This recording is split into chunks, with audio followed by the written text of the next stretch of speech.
Yes students बेटा, अब हम करते हैं physical education and sports class +2 HVSC board. और मॉडर्न की बुक है जी। फिजिकल एजुकेशन एंड स्पोर्ट्स का स्टार्ट किया हुआ था हमने फर्स्ट चैप्टर के हमने कुछ long questions and short questions पहले ऑलरेडी अपलोड कर दिए हैं। एक्चुअली ये सेमेस्टर सिस्टम बेस्ड बुक है, तो ये मत ध्यान देना कि ये इसमें हाफ सिलेबस गिवन है या फुल सिलेबस है, क्योंकि आपका तो ईयरली बेसिस सब कुछ आ रहा है। ठीक है, होप सो कि इन फ्यूचर आपका भी सेमेस्टर सिस्टम हो जाएगा, हरियाणा बोर्ड वालों का भी। फिजिकल फिटनेस एंड वेलनेस, शारीरिक योग्यता और निरोगता के लॉन्ग क्वेश्चन हमने स्टार्ट किए हैं। फिजिकल एजुकेशन एंड स्पोर्ट्स से रिलेटेड ऑलरेडी मैंने टू प्लेलिस्ट में वीडियोस अपलोड कर दिए, और एक अलग से प्लेलिस्ट है हमारी क्लास 11th CBSE वालों के लिए फिजिकल एजुकेशन की। ठीक है, उसमें स्पोर्ट्स भी, हेल्थ भी, सब कुछ आ जाता है बेसिकली फिजिकल एजुकेशन में। जब स्पेसिफिकली ऐसे मेंशन किया जाता है तो it means physical education and sports specific subject हो जाता है ये वाला। अगर फिजिकल एजुकेशन होता है तो उसमें स्पोर्ट्स भी आ जाता है और हेल्थ भी। बस हमारा तो बेटा यही है, ठीक है, फिजिकल एजुकेशन एंड स्पोर्ट्स का सब्जेक्ट है। चलो देखिए, लॉन्ग क्वेश्चन भी बनता है, शॉर्ट भी, MCQs, ठीक है, सभी टाइप के क्वेश्चन यहाँ से आने के चांसेस हैं आपके। स्टार्ट करते हैं। Methods and means of developing endurance, सहन क्षमता के विकास की विधियां एवं साधन।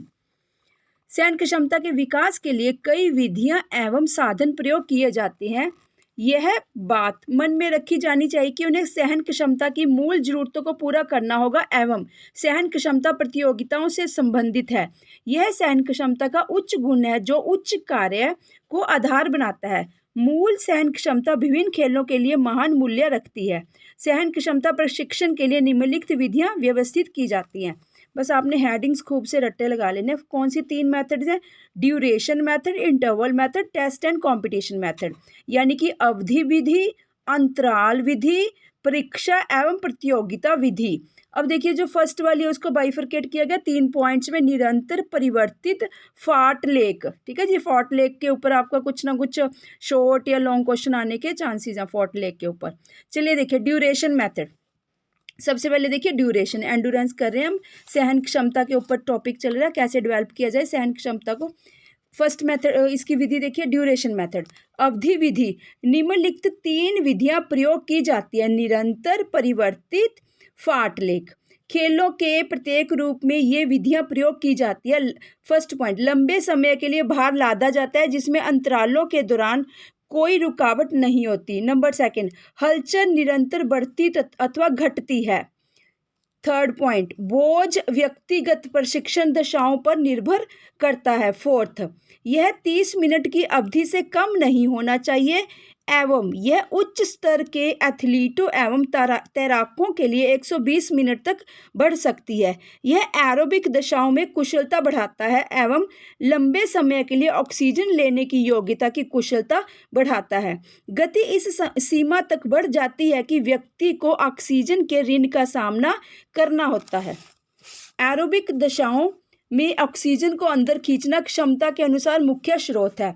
ऑक्सीजन डेट, ठीक है, इसके ऊपर भी शॉर्ट नोट आ सकता है। ऑक्सीजन डेट, डेट होता है कुछ कर्ज वगैरह लेना, बोरो करना।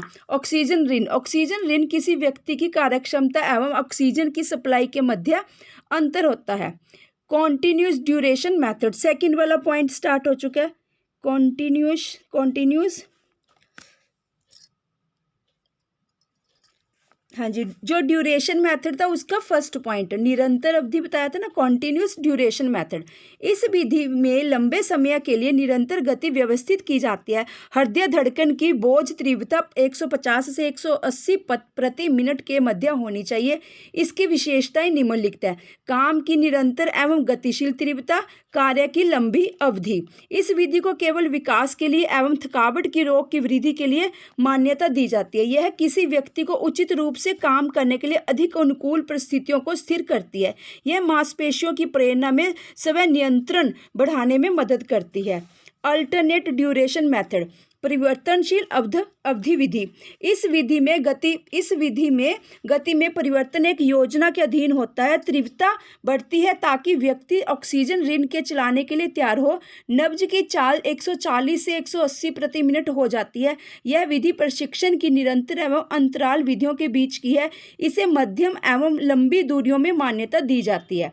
फॉर्टलेक मेथड विधि, इस विधि में गति की कोई योजना नहीं होती, लेकिन संबंधित व्यक्ति की आवश्यकता के अनुसार गति में परिवर्तन होता है। यह परिवर्तन विधि को अधिक आनंददायक बनाने के लिए एवं मार्ग की एकरूपता को तोड़ने के लिए भी किया जाता है। यह विधि शक्ति एवं सहन क्षमता के विकास में मदद करती है एवं एड़ी तथा कमर के मध्य समान समरूपता में प्रेरणा लाती है, क्योंकि रास्ता एक जैसा नहीं होता। थर्ड जी देखिए, इंटरवल मेथड, अंतराल विधि।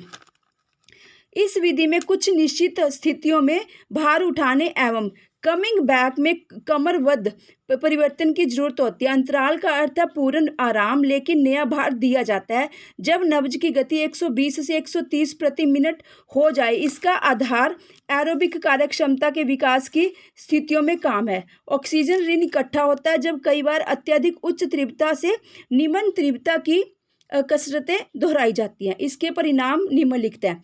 फर्स्ट, लंबे समय के लिए ऑक्सीजन ऋण में काम करना। सेकंड, निरंतर बढ़ती ऑक्सीजन ऋण से काम करना। थर्ड, गति कार्य की एक सरल कसरत से उच्च स्तर तक पहुंचने के मकसद से ऑक्सीजन ऋण का आदेश देना। इस प्रकार के प्रशिक्षण का प्रयोग गति एवं कार्यक्षमता के विकास के लिए किया जाता है। यह एक प्रशिक्षित खिलाड़ी के लिए बहुत शक्तिशाली एवं प्रभावी सिद्ध होता है यदि इस विधि को अनुचित रूप से धारण किया जाए तो इस विधि में एक जैसे कार्य में शामिल होने के कारण वह शारीरिक एवं मानसिक रूप से थकावट महसूस करता है। थर्ड, परीक्षा एवं प्रतियोगिता विधि, टेस्ट एंड कंपटीशन मेथड। इस विधि का आधार प्रतियोगिता के वातावरण में महान तीव्रता के साथ काम करना है। इसमें सहकारिता का प्रशिक्षण शामिल है। हाँ जी, हम थर्ड पॉइंट कर रहे थे। थर्ड, परीक्षा एवं प्रतियोगिता विधि, टेस्ट एंड कंपटीशन मेथड। इस विधि का आधार प्रतियोगिता के वातावरण में महान तीव्रता के साथ काम करना है। इसमें सहकारिता का प्रशिक्षण शामिल है। वास्तविक प्रतियोगिता की विशेषताएं तय है। यह क्रिया की तीव्रता एवं भार पर नियंत्रण आवश्यक है। इस प्रशिक्षण विधि का प्रयोग यह क्रिया की तीव्रता एवं भार पर नियंत्रण आवश्यक है। ठीक है, चलिए कोई बात नहीं है ना। इस प्रशिक्षण विधि का प्रयोग करते समय निम्नलिखित बिंदु मन में रखने चाहिए। फर्स्ट, विरोधी का चुनाव। सेकंड, विरोधी के प्रशिक्षण की अवधि एवं उसकी कंडीशनिंग का स्तर। थर्ड, इस प्रकार की प्रतियोगिताओं की दोहराई का पूर्ण उपयोग। यह विधि केवल उन्हीं, इसको कंक्लूजन में भी लिख सकते हो, जो ये नीचे वाला पैराग्राफ है कंक्लूड करके। यह विधि केवल उन्हीं के लिए उपयोगी है जो सालों तक प्रशिक्षण लेते हैं। यह खेलकूद एवं अक्ष क्रियाओं में कुशलता प्राप्त करने की क्षमता का विकास करता है एवं उचित स्थितियों का निर्माण करने में मदद करता है। वास्तव में प्रत्येक विधि विशिष्ट शारीरिक क्रियाओं एवं मानसिक प्रतिक्रियाओं को पैदा करती है, लेकिन प्रतियोगिता की आवश्यकताओं के अनुसार किसी विधि का चुनाव करना प्रतियोगी खेलों के लिए अधिक उपयोगी है। ये सब कुछ लिखने के बाद 3-4 लाइंस कंक्लूजन के डिफरेंट वे से लिख सकते हो, जिसमें आप तीनों पॉइंट्स की 2-2 लाइंस डिस्कस कर सकते हो। ठीक है जी, अवधि विधि की, अंतराल विधि की और परीक्षा एवं प्रतियोगिता विधि की, तीनों की 1-1, 2-2 लाइन लिख के कंक्लूजन, हर एक क्वेश्चन का, लॉन्ग क्वेश्चन का नीचे एंड में चाहे 2 लाइंस लिख दीजिए, पर कंक्लूड, निष्कर्ष यानी कि जरूर लिख कर आना चाहिए आप सभी स्टूडेंट्स को। चलिए बेटा, ये हमारा एंडोरेंस का जो कंसेप्ट था, लॉन्ग क्वेश्चन था, कंप्लीट हुआ। Thank you students.